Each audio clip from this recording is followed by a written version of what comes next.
Good evening, guys. We got to get through the rest of the Bible. I have like 16 more videos I have to make. I'll probably do the book of Joel tonight.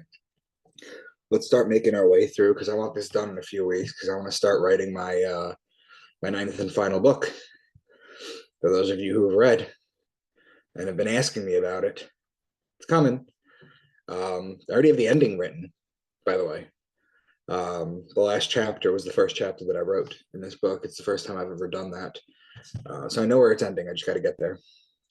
So what do I want to talk about? I want to talk about bone marrow transplants, stem cells, cord blood, things of that nature. So you have what's called leukocytes in your body. And again, anyone who's taken a medical terminology class in college knows that Leuk, L-E-U-K, means white blood cell.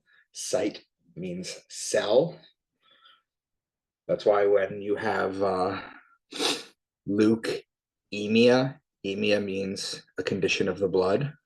White blood cell, that's when you have too many white blood cells coming out of your bone marrow.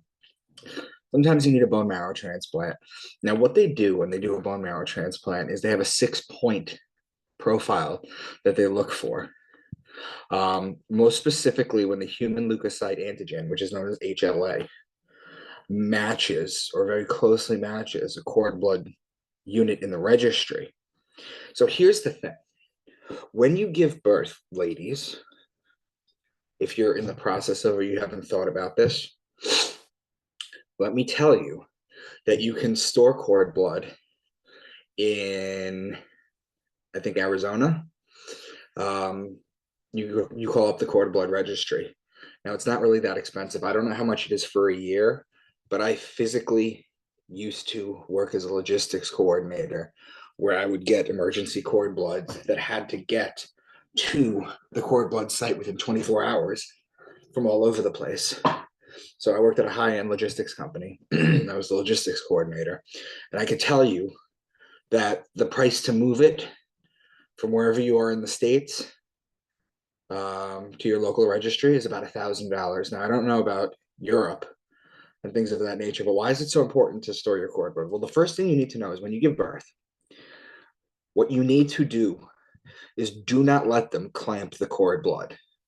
Do not let them clamp off your placenta. Don't do that. It is important for the first 30 to 45 minutes that the baby is out of the body for it to continue to get cord blood. See, what they want to do with the hospitals is they want to cut the cord blood and then make like they're getting rid of it, like they're going to throw it out. Sometimes with people who eat the placenta, which I'm not a huge fan of, they cut a little piece off.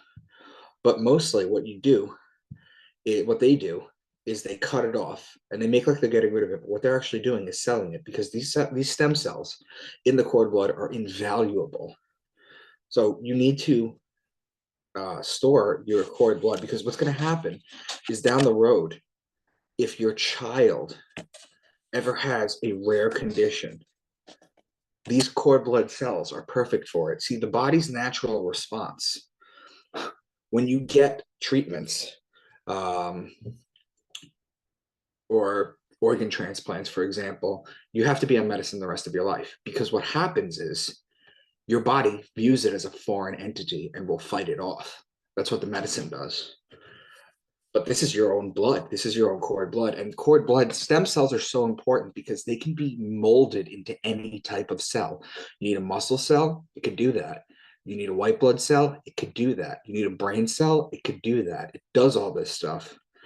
So when the HLA matches on the 6 points, if it can, sometimes they match on 5, sometimes they match on 4. You want it to match on a higher end because what happens is on a lower end, like a 3-point match, you have a greater risk of having something called graft versus host disease when you get a bone marrow transplant.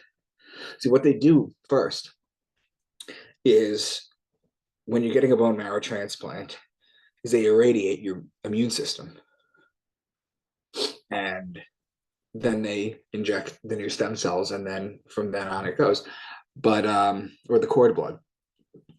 So what you need to do is don't clamp the cord blood, don't clamp the placenta, keep the baby on it for 30 to 45 minutes outside the womb, clamp it, get it to the registry. Then, like I said, for um, when you have to do a bone marrow transplant, anything under 3 or 4 point match, I think it's a 4 point match, honestly. You have a chance of graft versus host disease. Now think about it, graft versus host disease, because your body will fight it off. So just wanted to give you guys a couple of ideas going forward. It is not expensive to store your cord blood.